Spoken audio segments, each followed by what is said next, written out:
Hello. Thank you for joining me. Today we will be looking at a family photograph.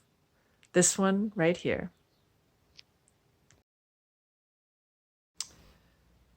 Question number 1.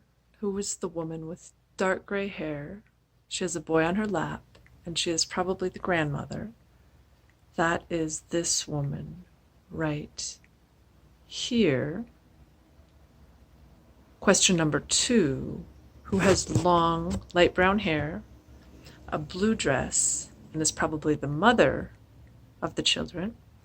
And that is this woman right here.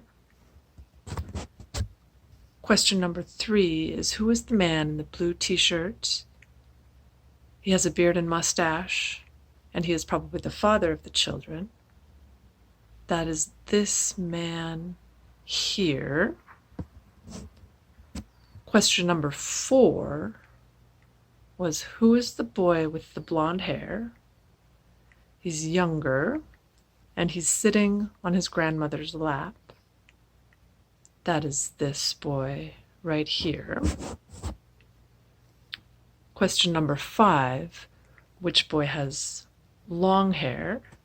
He's older, and he's jumping on the bed.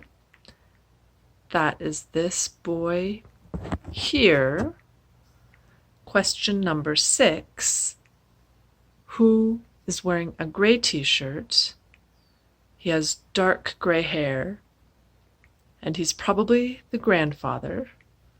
And that is this man right here.